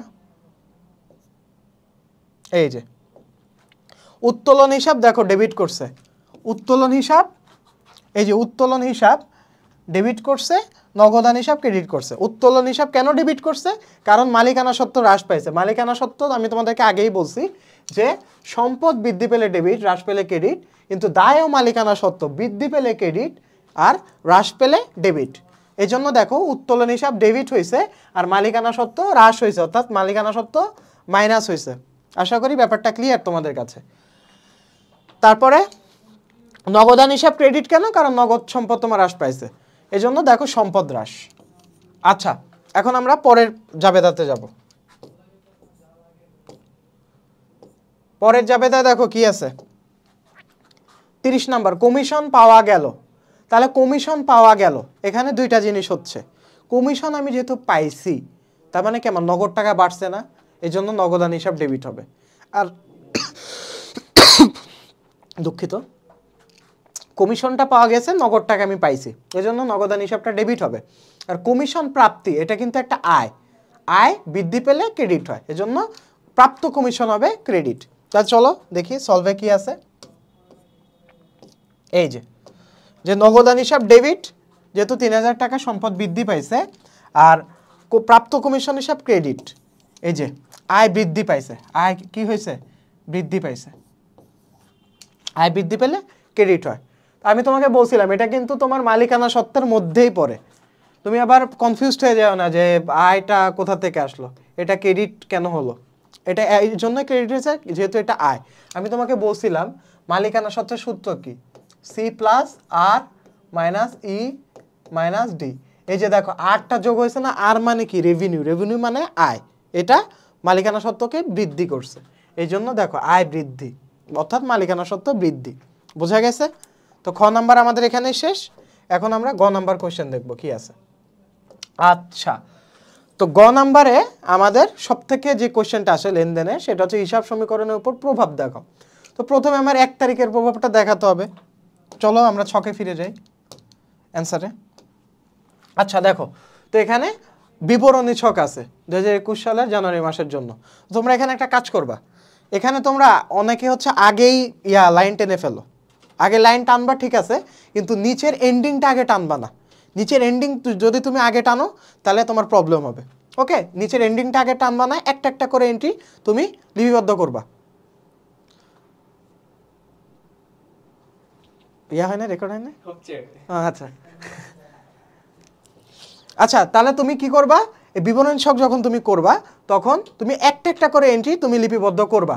আগেই তোমার এখানে তোমার আগে তোমার এই যে এখানে যে ক্লোজিং এন্ট্রিটা টানছে, ক্লোজিংটা আছে এই ক্লোজিংটা তুমি রাখবা না। ওকে, তো জানুয়ারি 1 তারিখে দেখো কি আছে, যে নগদার আছে, আসবাবপত্র আছে, আর ঋণ আছে। ওকে, তাহলে দেখো নগদে 2,20,000 টাকা। 2,20,000 কোথা থেকে আসলো? 2,20,000 কোথা থেকে আসলো? এই দেখো তোমার আমার কিন্তু খ নাম্বারে করছিলাম, এই যে খ নাম্বার থেকে তুমি দেখবা নগদে 2,20,000 টাকা। এই 2,20,000 টাকা আমি এখানে বসাই দিলাম, নগদেরটা শেষ। তারপরে আসবাবপত্র কত ছিল? 30,000 টাকা বসাই দিলাম। ঋণ কত ছিল? 70,000 টাকা বসাই দিলাম। মূলধন কত ছিল? 1,80,000 টাকা। এটা কিন্তু তোমার খ নাম্বারে জাবেদাতেই করে আসছো, আর জাবেদাতে না করলে তুমি ওইভাবে কোশ্চেন দেখে দেখে তুমি বসাই দিবা। ওকে, তো মূলধন আনান কি করলাম, জানুয়ারি 1 আমি মূলধন আনলাম। তো এই ইয়াটা আগে লিপিবদ্ধ করে ফেলতে হবে। জানুয়ারি 1 তোমার মূলধনটা আনলাম। তারপর হচ্ছে জানুয়ারি 5 নম্বরে কি ছিল? জানুয়ারি 5। তো দেখো জানুয়ারি 1 মূলধন এনে আমি কিন্তু ক্লোজ করে দিলাম, এই যে লাইনটার মাধ্যমে ক্লোজ করে দিলাম। ক্লোজ করে প্রত্যেকটা এন্ট্রি বসায় ফেলবো, নিচে বসায় ফেলবো, মানে ব্যালেন্সটা আমি নিচে আনবো। 2,20,000 নিচে আনলাম, 30,000 নিচে আনলাম, 70,000 নিচে আনলাম, 1,80,000 টাকা নিচে আনলাম, ব্যালেন্সটা আমি নিচে আনলাম। তারপরে কি করব? 5 তারিখের এন্ট্রিতে যাব। দেখো 5 তারিখে কি আছে? 5 তারিখে আছে পণ্য ক্রয় 48,000 টাকা। পণ্য ক্রয় 48,000 টাকা, এটা জাবেদা করো। কি জাবেদা কি হবে? ক্রয় হিসাব ডেবিট আর নগদান হিসাব ক্রেডিট। নগদান হিসাব ক্রেডিট অর্থাৎ তুমি টাকা কি দিয়ে কিনছো? টাকা দিয়ে কিনছো, তোমার টাকাটা কমে যাচ্ছে। তাহলে এই টাকাটা কমার জন্য তোমার কি করতে হবে? বাদ দিতে হবে, নগদ থেকে বাদ দিতে হবে। এ দেখো নগদ 48,000, 2,20,000 থেকে বাদ গেছে। আর তোমার ব্যয়, এটা কি তোমার পণ্য ক্রয় একটা ব্যয় না? এই জন্য দেখো মালিকানা সত্ত্বের ঘরে 48,000 বিয়োগ হয়েছে। তো এখানে দেখো একটা জিনিস করতে পারো তুমি, এখানে মালিকানা সত্ত্বে আবার ভেঙে ভেঙে দিছে, মূলধন প্লাস আয় দিছে মাইনাস ব্যয় দিছে মাইনাস উত্তোলন, এত কিছুর দরকার নাই। মালিকানা সত্ত্ব একটা জিনিস হবে, একটা কলাম রাখতে পারো, এত কিছু আলাদা আলাদা ভেঙে দেওয়ার দরকার নেই। এখানে ভেঙে জন্যই দিছে যাতে তুমি বুঝো। ওকে, তুমি অ্যান্সার যখন করবা তখন দায় পাশে মালিকানা সত্ত্ব দিবা, নিচে দিয়ে পাশে হচ্ছে এটা দিয়ে দিবা, সি প্লাস আর মাইনাস ই মাইনাস ডি, তাইলেই বুঝে যাবে, এক্সামিনার বুঝে যাবে যে তুমি কোন কেন প্লাস করছো কেন মাইনাস করছো। সি প্লাস আর মাইনাস ই মাইনাস ডি বলতে কি বোঝায়? সিতে ক্যাপিটাল মানে মূলধন, আর এ রেভিনিউ মানে আয়, ইতে এক্সপেন্সেস মানে ব্যয়, আর ডিতে ড্রয়িং মানে উত্তোলন। ঠিক আছে, তাহলে 48,000 তোমার এখানে মালিকানা সত্ত্বে বাদ গেছে। তারপরে আমরা প্রত্যেকটার আবার 5 তারিখের লেনদেন শেষ। লেনদেন শেষ হওয়ার পর এটা ক্লোজিং টানো, ক্লোজিং টেনে এই দেখো তোমার ক্লোজিং এন্ট্রি টানো। 2,20,000 থেকে 48,000 বাদ দিলে কত থাকে? 1,72,000। 30,000 এখানে বসালা, 70,000 বসালা, সব সেম থাকবে। 48,000 এখান থেকে তুমি মাইনাস করলা। ওকে, মাইনাস করলা। তো এটার তোমার 5 তারিখের এন্ট্রি শেষ। তারপর হচ্ছে তোমার 12 তারিখে কি আছে? 12 তারিখে কি? 12 না 13? 13 তারিখে কি আছে? বাকিতে পণ্য বিক্রয়। বাকিতে পণ্য বিক্রয় ইয়া কি ছিল? প্রাপ্য হিসাব ডেবিট আর বিক্রয় হিসাব ক্রেডিট। তাহলে দেখো এটা কি প্রভাব পড়বে? প্রাপ্য হিসাব ডেবিট আর বিক্রয় হিসাব ক্রেডিট। প্রাপ্য হিসাব কি? তোমার সম্পদের মধ্যে পড়ে না, তো সম্পদের মধ্যে দিয়ে দিলা। আর বিক্রয় করলে কি হয়? তোমার আয় হয়, অর্থাৎ মালিকানা সত্ত্বের সাথে যোগ হবে। দেখো আয়, আয় কোথায় আছে? আয় এই যে আয় 35,000 দেখো যোগ হয়েছে। তারপর ক্লোজিং টেনে দিলা, প্রত্যেকগুলো তুমি ব্যালেন্স লিখে ফেললা। ওকে, ব্যালেন্স তুমি লিখে ফেললা। তারপর 19 তারিখে যায়, দেখি 19 তারিখে কি আছে। 19 তারিখে উত্তোলন। উত্তোলন এত হাজার টাকা। তাহলে উত্তোলন করলে কি হয়? উত্তোলন হিসাব ডেবিট, নগদান হিসাব ক্রেডিট, অর্থাৎ নগদ থেকে কমে গেছে, আর উত্তোলন করলে ব্যয় হয়েছে, অর্থাৎ মালিকানা সত্ত্ব থেকেও মাইনাস হয়েছে। দেখো তো কি আছে, এই যে নগদ থেকে তোমার 6,000 টাকা কমে গেছে, আর তোমার উত্তোলনে দেখো মালিকানা সত্ত্ব থেকেও কিন্তু তোমার বিয়োগ হয়েছে। তো এটা তুমি ক্লোজ টেনে দিলা। এখন হচ্ছে তোমার সবগুলার নগদের টোটাল কত, এখানে এসছে তোমার লাস্টের ইয়াতে টোটাল ব্যালেন্স। টোটাল ব্যালেন্স প্রত্যেকটা যোগ করবা, নগদেরটা তুমি যোগ বিয়োগ করে বের করলা, প্রাপ্য হিসাবেরটা বের করলা। 30,000 30,000, এখানে 70,000 লাস্ট ব্যালেন্স, 70,000 লাস্ট ব্যালেন্স। 1,80,000 টাকা লাস্ট ব্যালেন্স, 1,80,000 নামাও। 35,000 টাকা লাস্ট ব্যালেন্স, 35,000 টাকা নামাও। 48,000 টাকা মাইনাস লাস্ট ব্যালেন্স। দেখো এখানে ব্র্যাকেট দাও মানে কিন্তু মাইনাস বোঝাচ্ছে, ঠিক আছে, এটা একটু খেয়াল রাখবা। তো এখানে নেগেটিভ 48,000, 48,000 নামাও। নেগেটিভ 6,000, 6,000 নামাও। এখন হচ্ছে তোমার দুইটা যোগ করো। যোগ করে দেখবে 1,66,000, 35,000, 30,000 যোগ করলে 2,31,000 টাকা হচ্ছে। তেমনিভাবে 70,000, 1,80,000, 35,000 মাইনাস এই দুইটা দিয়ে 2,31,000 টাকা হচ্ছে। তারপরে এটা তোমার দুইটা দাগ টানবা, দুইটা দাগ টেনে ক্লোজিং এন্ট্রি টেনে দিবা। ওকে, তো এই ছিল মোটামুটি লেনদেন তোমরা কিভাবে এন্ট্রি করবা বা লেনদেনের কোশ্চেনটা তুমি কিভাবে সলভ করবা। আশা করি তোমরা বুঝতে পেরেছো, এই প্রশ্নে কোনো সমস্যা নেই। তো এখন চলো আমরা নেক্সট কোশ্চেনটা সলভ করব। ঢাকা বোর্ডের 2022 সালের 4 নাম্বার কোশ্চেন। ওকে, তো 4 নাম্বার কোশ্চেন চলো দেখি কি আছে। এখানে কি বলছে, নিট বিক্রয়ের পরিমাণ নির্ণয় করো। ওকে, নিট বিক্রয়ের পরিমাণ নির্ণয় করব। তারপরে জাবেদা দাখিলা দাও। ওকে, জাবেদা দিব। তারপরে চলমান যে ছকে আসবাবপত্র হিসাব ও বিক্রয় হিসাব প্রস্তুত করো, অর্থাৎ খতিয়ান। ঠিক আছে, এখানে কিন্তু বলে দিছে, ছক উল্লেখ করে দিছে চলমান যে ছকে। আর আরেকটা জিনিস, ছক যদি উল্লেখ করে না দেয় চলমান যে ছকেই করবা, কারণ টি ছকটা একটু লেন্দি হয় আর একটু পেঁচালো হয়। টি ছকটা তোমার করার দরকার নেই, যদি না এখানে বলে দেয় যে টি ছকে করো। নর্মালি তুমি চলমান যে ছকে করবা, এটা খুবই ইজি এবং টাইমও তো খায় না। ওকে, আর এটা ধরো পরীক্ষার খাতা, আমি তোমাকে খতিয়ান কিভাবে ফার্স্ট করবা এটার একটা ট্রিক্স বলে দিই। আমরা নর্মালি স্টুডেন্টরা কি করি, খতিয়ানটা যখন করি তখন এইভাবে ছক কাটি, একটা একটা করে ছক কাটে, এইভাবে ছক কাটে। এই যে ধরো এখানে তারিখ, এখানে বিবরণ, ঠিক আছে, এখানে ডেবিট, এখানে ক্রেডিট, এখানে জেরের মধ্যে আবার ডেবিট ক্রেডিট। হ্যাঁ, তো আমরা এটা আগে ক্লোজ করে দিই। আচ্ছা, ক্লোজ করো, কোনো সমস্যা নাই, কিন্তু তুমি পরীক্ষার খাতায় তাড়াতাড়ি হওয়ার জন্য তুমি কিভাবে স্কেলটা টানবা আমি বলি। ধরো এটা পরীক্ষার একটা খাতা, এতটুক তোমার পরীক্ষার খাতা, এর মধ্যে তুমি 1 2 3 তিনটা করে থাকবা, 1 2 3, 1 2 3। তারপরে স্কেলটা ধরবা একসাথে, 1, এই যে 2, এভাবে কেটে ফেলবা একসাথে। মানে স্কেলটা ধরবা যখন একসাথে তিনটা কেটে ফেলবা, তাহলে কিন্তু তোমার টাইমটা কমতেছে। ঠিক আছে, আবার debit credit, debit credit, debit credit, আবার জেরের ডেবিট ক্রেডিট, জেরের ডেবিট ক্রেডিট, জেরের ডেবিট ক্রেডিট। তো এভাবে করলে কিন্তু তোমার এক্সামে এই যে স্কেলটা ধরবা এভাবে একসাথে তিনটা করে ফেলবা। ওকে, তারপর হচ্ছে তোমার এখানে যেহেতু দুইটা আছে, আসবাবপত্র হিসাব ও বিক্রয় হিসাব প্রস্তুত করো, তার মানে দুইটা করবা, একসাথে কেটে ফেলবা, তাহলে তোমার টাইমটা কম খাবে। তা চলো, প্রথমে নিট বিক্রয়ের পরিমাণ নির্ণয় করতে বলছে। তাহলে নিট বিক্রয়ের পরিমাণ কিভাবে নির্ণয় করব, যে নিট বিক্রয় কোথায় কোথায় আছে এটা আগে খুঁজে বের করব। ঠিক আছে, প্রথমে দেখো জুলাই 3 তারিখ আর 30 তারিখে হচ্ছে নিট বিক্রয়ের এন্ট্রি আছে। ওকে, তাহলে চলো দেখি কোথায় কোথায় কি আছে। দেখো জুলাই 30 তারিখ নগদে বিক্রয় আছে তোমার 25,000 টাকা। জুলাই 3 তারিখ 10% বাট্টায় জনাব আকাশের নিকট বিক্রয়, জনাব আকাশের নিকট বিক্রয়, তার মানে এটা কিন্তু বাকিতে বিক্রয়। নিট বিক্রয় নির্ণয় করতে গেলে একটা হচ্ছে নগদ বিক্রয় আর একটা হচ্ছে তোমার বাকিতে বিক্রয়, দুইটাই কিন্তু তোমার যোগ হবে। তাহলে দেখো নগদ বিক্রয় 25,000 টাকা তুমি লিখলা, আগে যেহেতু উপর থেকে করে নিচে করে আসতে হবে, তাহলে তুমি আগে বাকিতে বিক্রয়টাই লাগো। জনাব আকাশের নিকট বিক্রয় এটা 40,000 টাকা বাকিতে বিক্রয়, তাহলে 40,000 থেকে এটা বাট্টাটা বাদ যাবে। এটা কি বাট্টা, তোমার বিক্রয় বাট্টা। তাহলে 40,000 10% কত, 4,000, এই 4,000টা তোমার বাদ যাবে। তারপরে বাদ দিয়ে যেটা থাকবে ওইটার সাথে 50,000 কত 25,000 যোগ হবে। দেখো কি করছে, দেখো সেম কাজটাই করছে। 40,000 থেকে 40,000 10% বাদ দিছে, 4,000 বাদ দিলে কত থাকে 36,000, আর নগদে বিক্রয়টা যোগ করছে 25,000। টোটাল নিট বিক্রয়ের পরিমাণ কত 61,000। খুবই ইজি, আশা করি তোমাদের কোনো প্রবলেম নেই বুঝতে। চলো নেক্সট কোশ্চেন কি, লেনদেনগুলো জাবিদা দাখিলা দাও, ব্যাখ্যার প্রয়োজন নেই। দেখো এখানে একটা জিনিস উল্লেখ করছে, ব্যাখ্যার প্রয়োজন নেই, তাহলে তোমার কাজ কমে গেছে, ব্যাখ্যার দরকার নাই যেহেতু প্রয়োজন নাই বলছে। আর যদি এটা উল্লেখ করা না থাকে তাহলে অবশ্যই ছোট একটা ব্যাখ্যা দিবা। আর ব্যাখ্যা লেখার ট্রিক্স বলে দিই, তোমরা অনেকেই বলো যে ভাইয়া ব্যাখ্যা কি দিব, এটাই তো মাথায় আসে না।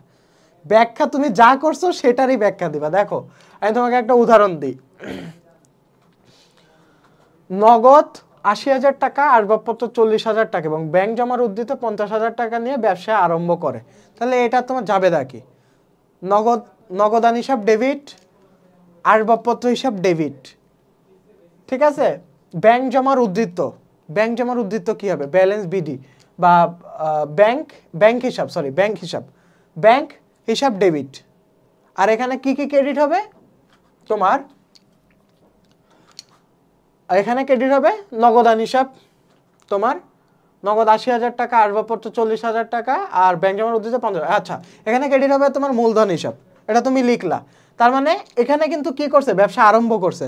তার মানে তুমি লিখবা যে এখানে এত হাজার টাকার নিয়ে মূলধন আনয়ন করা হলো, এত হাজার টাকার মূলধন আনয়ন করা হলো, এটাই তোমার ব্যাখ্যা। তুমি যা করছো সেটাই তোমার ব্যাখ্যা। তো চলো আমরা সলভে যাই, সলভে গেলে বুঝবো।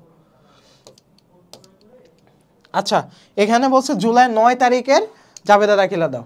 তো জুলাই ৯ তারিখে কি ছিল এন্ট্রিটা, চলো দেখে নিই। ৫% বাট্টায় নগদ ক্রয় ৩০,০০০ টাকা, ৫% বাট্টায় নগদ ক্রয়, তাহলে এখানে বাট্টাটা বাদ যাবে। আচ্ছা, বাট্টাটা না হয় বাদ গেল। তো এখানে ক্রয় হিসাব ডেবিট, নগদান হিসাব ক্রেডিট। ক্রয় হিসাব ডেবিট, নগদান হিসাব ক্রেডিট। কেন ক্রয় হিসাব ডেবিট হলো, যেহেতু এটা বাই, তাই ক্রয় হিসাব ডেবিট হয়েছে।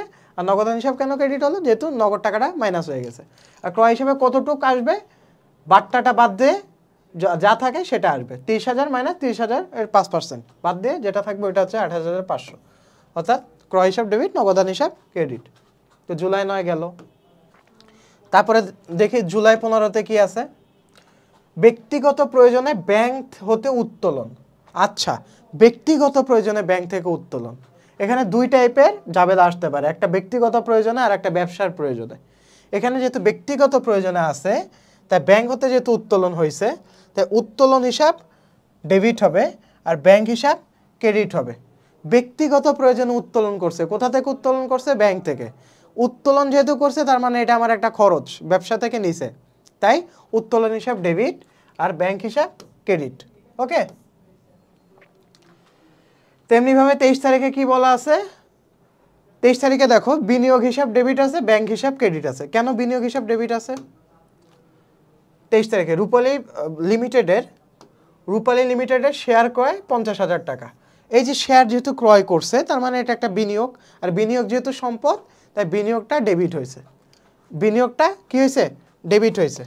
বিনিয়োগ হিসাব ডেবিট আর ব্যাংক হিসাব ক্রেডিট। কোত্থেকে ক্রয় করছে, যেহেতু রূপালী লিমিটেড কি একটা তোমার ব্যাংক, এখান থেকে ক্রয় করছে, তাই ব্যাংক হিসাব ক্রেডিট হয়েছে, যেহেতু ব্যাংক থেকে টাকাটা গেছে।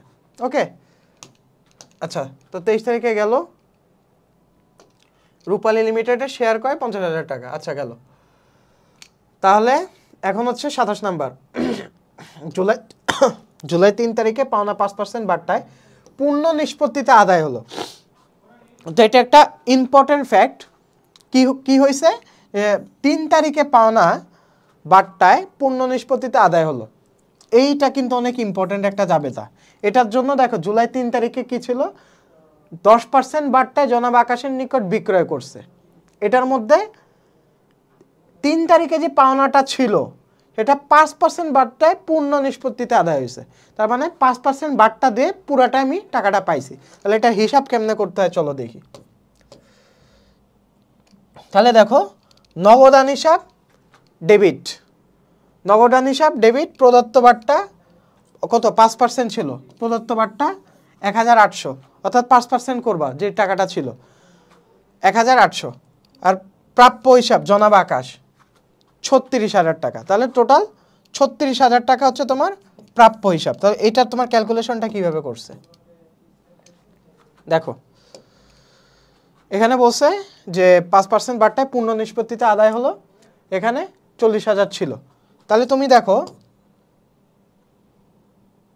এখানে কিন্তু তোমার ৩৬,০০০ টাকা আছে, যে আকাশের নিকট বিক্রয় ৪০,০০০ থেকে তোমার ওই 10%টা বাদ দিছিল, কত ছিল ৩৬,০০০। এই ৩৬,০০০ আবার 5%, ওকে, এটার 5% করছে। এ দেখো এটার 5% কত আসে, ১,৮০০। তো বাকি যেটা থাকবে ওইটা কি তোমার নগদান হিসাব, মানে ১,৮০০ টাকা বাদ দিয়ে যা থাকবে সেটা হচ্ছে পূর্ণ নিষ্পত্তিতে আদায় করছি। ওকে, তাহলে একটা জিনিস মাথায় রাখবা যে পূর্ণ নিষ্পত্তিতে আদায় করা বোঝাতে হলে তোমার যে বাট্টাটা থাকবে ওই বাট্টাটা তুমি বাদ দিবা, বাদ দিয়ে যেটা থাকবে বাকিটুকু তার মানে আমরা আদায় করছি। তো বাকিটুকু যাবে নগদান হিসাবে, প্রদত্ত বাট্টা হিসাবে ওই 5%-এর হিসাবটা যাবে, আর প্রাপ্য হিসাবে টোটালটা যাবে ৩৬,০০০। ওকে, আশা করি তোমাদের ক্লিয়ার হয়েছে বিষয়টা। তো খ নাম্বার তোমরা বুঝতে পেরেছো। এখন গ নাম্বারে চলো দেখি কি বলা আছে। গ নাম্বারে বলা আছে যে তোমার চলমান যে ছকে আসবাবপত্র হিসাব ও বিক্রয় হিসাব প্রস্তুত করো। তার মানে দেখো এখানে আসবাবপত্র বিক্রয় আছে 15,000 টাকা, ঠিক আছে। তারপরে বিক্রয় হিসাব আছে নগদ বিক্রয়, তারপরে হচ্ছে তোমার ধারে বিক্রয় আছে।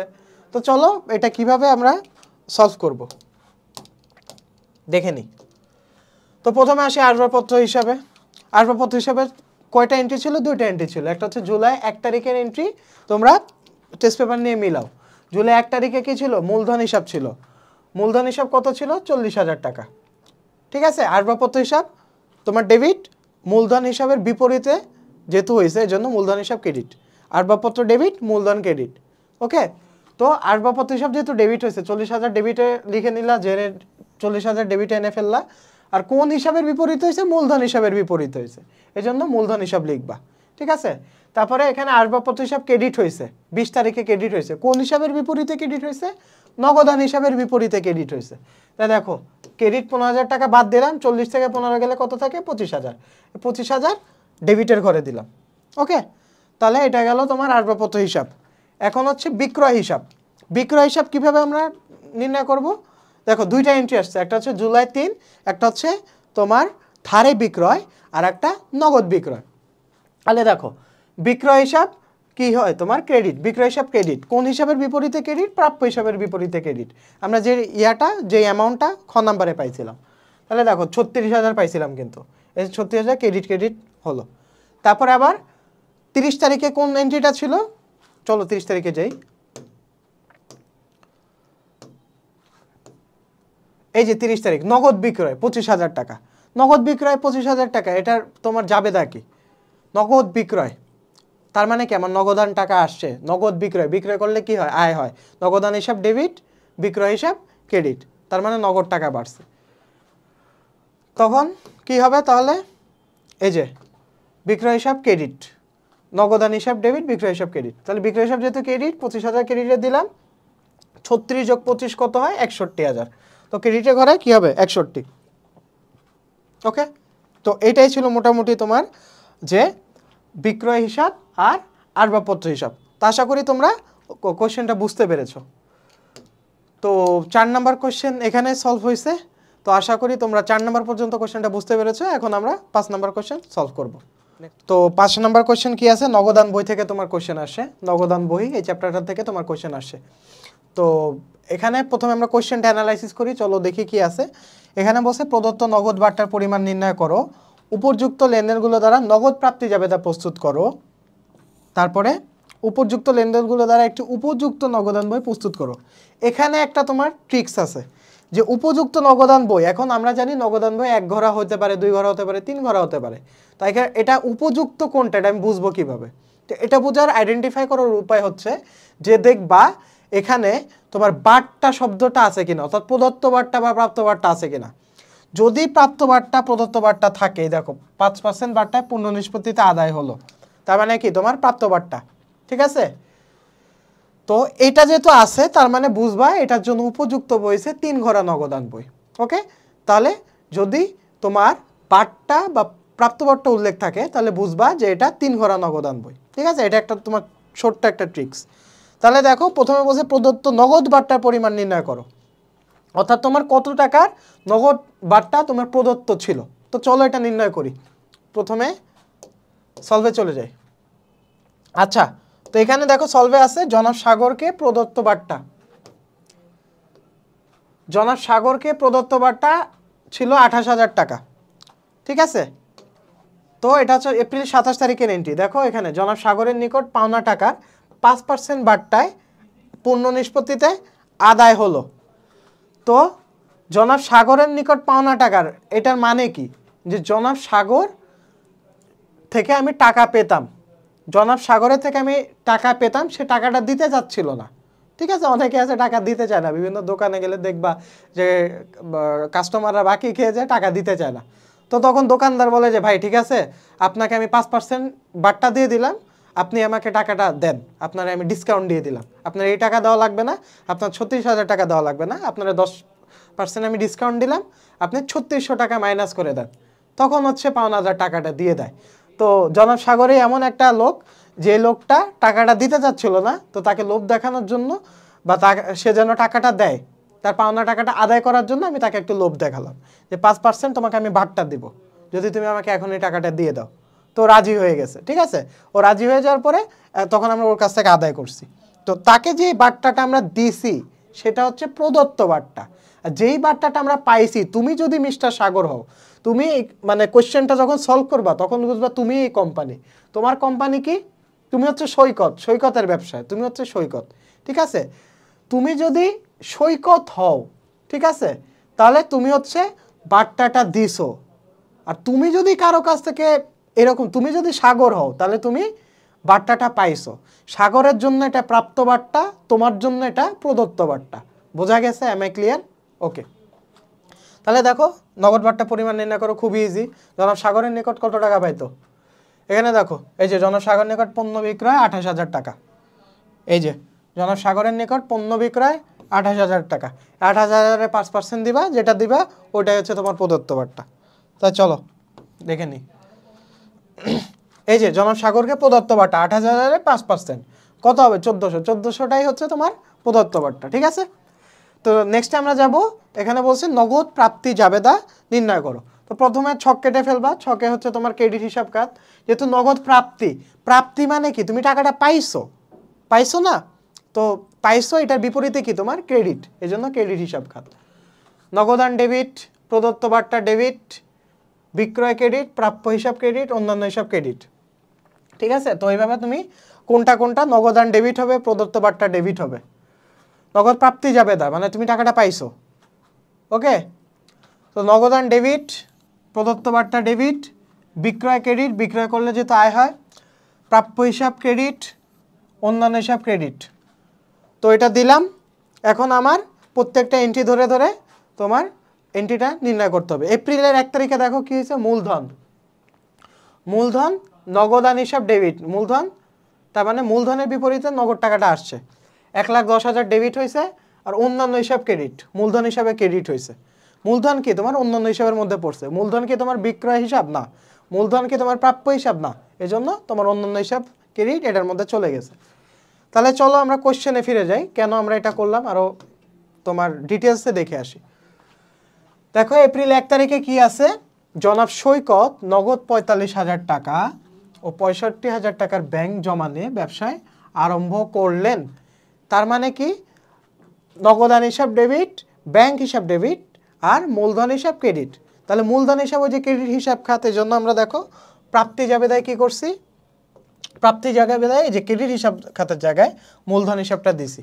আর যেহেতু নগদান হিসাব ডেবিট ছিল, এই যে নগদ ডেবিট ছিল, এজন্য নগদ 1,10,000 দিলাম, ওকে। আর অন্যান্য হিসাব ক্রেডিট, অন্যান্য হিসাব ক্রেডিট করলাম, ওকে। তারপরে হচ্ছে বিক্রয়,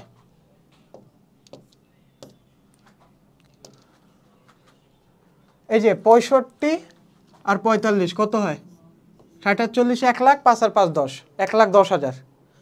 1,10,000 নগদ আর ব্যাংক জমা নিয়ে ব্যবসা আরম্ভ করছে। তা নগদ যেহেতু ডেবিট আছে, ডেবিট করে দিছে, আর অন্যান্য হিসাব ক্রেডিট, অর্থাৎ মূলধন যেহেতু অন্যান্য হিসাবের মধ্যে পড়ছে এজন্য ক্রেডিট করে দিছে। আশা করি বুঝছো। আচ্ছা, তো এখন কোনটা গেছে? কয় নাম্বার? আচ্ছা, এখন হচ্ছে 21 নাম্বার জাবেদাটা। তাহলে দেখো 21 নাম্বার জাবেদা, 21 নাম্বার জাবেদা কই? যে নগদে পণ্য বিক্রয়, বিক্রয় করলে কি হয়? আয় হয়। তার মানে আমার টাকাটা আসছে। একটা জিনিস মাথায় রাখবা, নগদ প্রাপ্তি জাবেদাতে শুধু প্রাপ্তিটাই আসে, অর্থাৎ যে টাকাটা ইন হয়েছে অতটুকু আসবে। এখানে দেখো জনাব উর্মি ট্রেডার্সের নিকট হতে পণ্য ক্রয়, পণ্য ক্রয় করলে কি হয়? টাকা চলে যায় না, মানে নগদ চলে গেছে, তো এটা নগদ প্রদান জাবেদা হবে। এই জন্য দেখো 5 নাম্বারের এন্ট্রি আসে নাই। আবার দেখো ব্যাংকে নগদ জমা দেওয়া হলো 25,000 টাকা, নগদ টাকা চলে গেছে, এটা কি আসছে? আসে নাই। এর জন্য দেখো 12 নাম্বারের এন্ট্রি আসে নাই। কিন্তু জনাব সাগরের নিকট পণ্য বিক্রয় 28,000 টাকা, বিক্রয় করলে কি হয়? আসে। কিন্তু এখানে কি আছে দেখো তো, জনাব সাগরের নিকট আছে, এটা কি নগদে আসছে? নগদে আসে নাই, তাই এই এন্ট্রিটাও আসে নাই। কিন্তু এই এন্ট্রিটা আসছে কারণ কি? কারণ এখানে কি উল্লেখ আছে? নগদে পণ্য বিক্রয়, এই কথাটা উল্লেখ আছে, এই জন্য এই এন্ট্রিটা কিন্তু আসছে। নগদে পণ্য বিক্রয় 40,000 টাকা, তাই এন্ট্রিটা কিন্তু তোমার আসছে, ওকে। তাহলে দেখো এই যে 40,000 টাকা বিক্রয় হিসাব ঠিক আছে, নগদান হিসাব ডেবিট, বিক্রয় হিসাব ক্রেডিট। এই জন্য নগদান হিসাব ডেবিটে 40,000 আসছে, এই দেখো বিক্রয় ক্রেডিটে 40,000 আসছে। আশা করি তোমরা ক্লিয়ার, বুঝে গিয়েছো। তারপর হচ্ছে কোনটা আসছে তোমার 27 তারিখের ইয়াটা আসছে, জনাব সাগরের নিকট পাওনা টাকার এত পূর্ণ নিষ্পত্তিতে আদায় হলো। পাওনা টাকার কত পার্সেন্ট? 5% পূর্ণ নিষ্পত্তিতে আদায় হলো। তাহলে চলো কতটুকু আদায় হয়েছে অতটুকু অংশটাই আসবে। ঠিক আছে, এই যে জনাব সাগরের বিপরীতে যেহেতু, তাই জনাব সাগর হচ্ছে ক্রেডিট হিসাব খাত। তাহলে আদায় হয়েছে তোমার 26,600 টাকা আদায় হয়েছে। ঠিক আছে, এটা কিন্তু আমরা ক নাম্বারেই করছিলাম। এই যে প্রদত্ত বার্তার পরিমাণ, এই যে প্রদত্ত বার্তার পরিমাণ নির্ণয় করো 1400 টাকা। ওকে, এই যে দেখো 1400 টাকা। তো 1400 টাকা বাদ দিয়ে ওই অ্যামাউন্টটা থেকে যা থাকে সেটা হচ্ছে 26,600, এটা হচ্ছে নগদ অ্যামাউন্ট। 26,600 বসালা, 1400 বসালা, প্রাপ্য হিসাব খাত ক্রেডিট বসালা। ঠিক আছে, এটা কেন প্রাপ্য হিসাব খাত? কারণ হচ্ছে জনাব সাগর তাকে কি দিছিল, সে একজন দেনাদার। ঠিক আছে, তাই এটা হচ্ছে প্রাপ্য হিসাব খাত। তাহলে তোমার নগদ প্রাপ্তি যাবে, তাই এই এন্ট্রিগুলো আসছে, বাকিগুলো তুমি যোগ করে দিবা। নগদ ডেবিট 1,76,600, এটা যোগ করে দিবা, সবগুলো যোগ করে দিবা। তো যোগ করে দিলে যেটা হবে ওটা হচ্ছে নগদ প্রাপ্তি যাবেদার যোগফল। আশা করি তোমাদের ক্লিয়ার হয়েছে। তো নেক্সটে হচ্ছে তোমার উপযুক্ত নগদান বই নির্ণয় করতে বলা হয়েছিল। তো উপযুক্ত নগদান বই বলতে ওখানে যেহেতু প্রদত্ত প্রাপ্ত বার্তা আছে বা প্রদত্ত বার্তা আছে, এই জন্য তোমার 3 ঘোড়া নগদান বই বুঝবা। তো চলো দেখি কি আছে। এই দেখো জনাব সৈকতে 3 ঘোড়া নগদান বই, এটা আছে কিন্তু। তাহলে দেখো সেমভাবে আমরা এপ্রিলের 1 তারিখ থেকে এন্ট্রিগুলো আনবো। এপ্রিলের 1 তারিখে কি আছে? মূলধন হিসাব।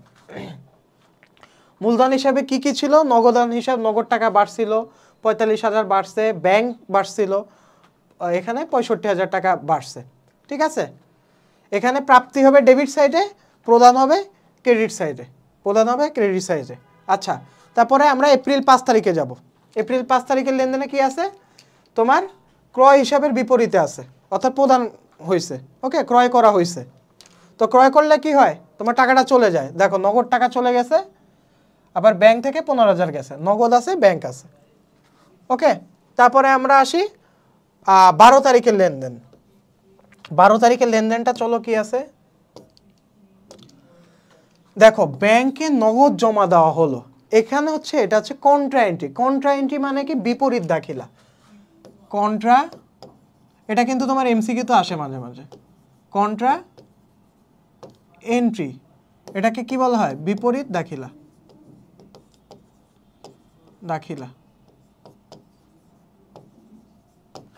কন্ট্রা এন্ট্রিকে তুমি সি দিতে পারো, বাংলা সি দিতে পারো, বা ক দিতে পারো, কন্ট্রা দাখিলা।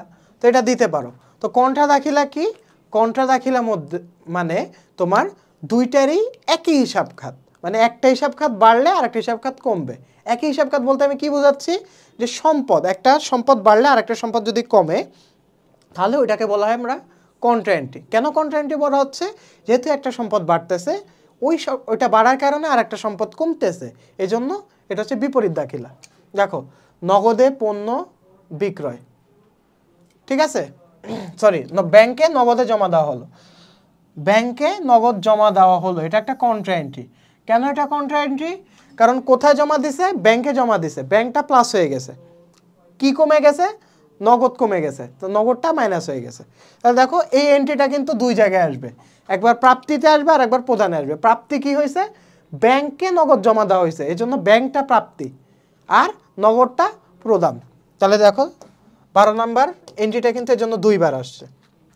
এই দেখো নগদান হিসাব, নগদান হিসাবের বিপরীতে ব্যাংক হিসাব ডেবিট হয়েছে আর নগদান হিসাব ক্রেডিট হয়েছে। এই দেখো নগদান হিসাব ক্রেডিট হয়েছে, এটা হচ্ছে ব্যাংকের বিপরীতে। ঠিক আছে, এই জন্য দুইটা সি এন্ট্রি দিছে, কন্ট্রা এন্ট্রি। সি মানে কি? তোমার কন্ট্রা এন্ট্রি। তেমনিভাবে 21 তারিখের লেনদেনে কি আছে? বিক্রয় হিসাব, বিক্রয় হিসাবের বিপরীতে, অর্থাৎ নগদ তোমার ডেবিট হয়েছে।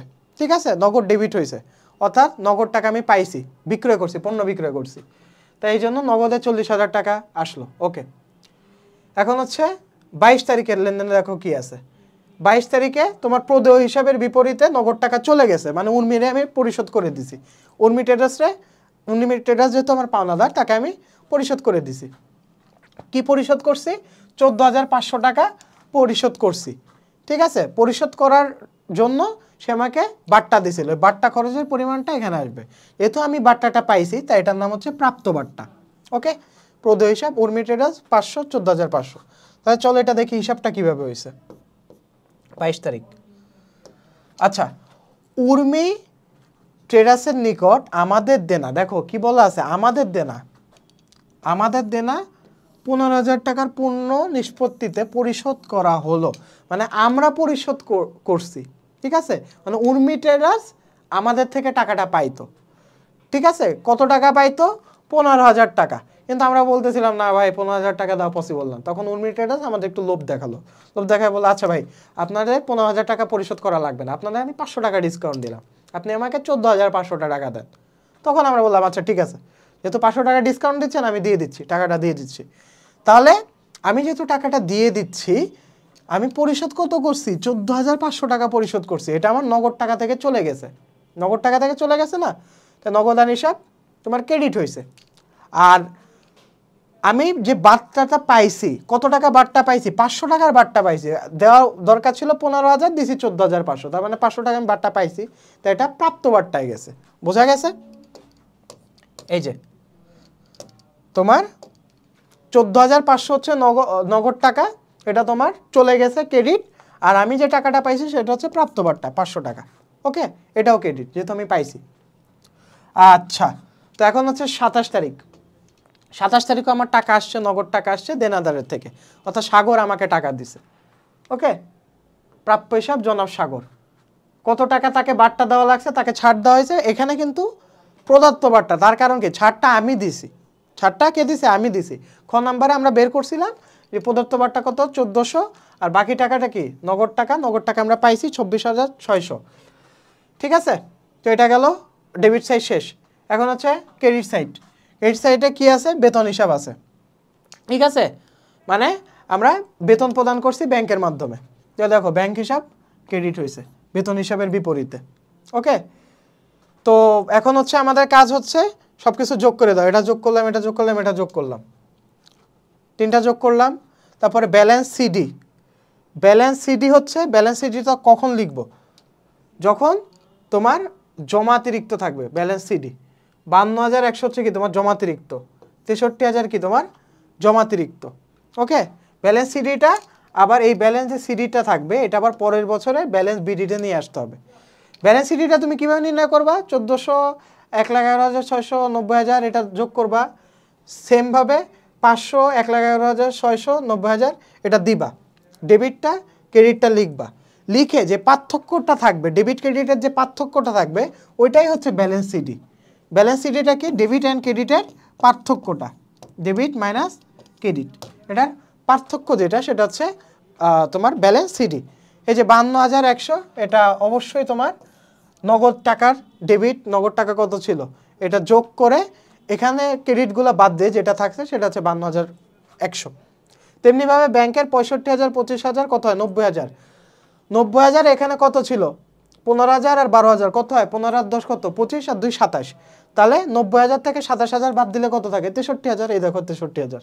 ঠিক আছে, তো এই ব্যালেন্স সিডিটা আমার পরের বছরের ব্যালেন্স বিডিতে নিয়ে যাব পরের মাসের। ওকে, তাহলে এটা কি মাস ছিল? এপ্রিল মাস। পরের মাস কি হবে? মে। মেয়ের ব্যালেন্স বিডি। তো এটাই হচ্ছে তোমার মূলত 3 ঘোড়া নগদান বই আমার শেষ হয়ে গেল। আশা করি তোমরা কোয়েশ্চেনটা বুঝতে পেরেছো এবং তোমরা ঠিকঠাক মতো সলভ করতে পারবে। ওকে, তো নেক্সটে আমরা 6 নম্বর কোয়েশ্চেনটা সলভ করব।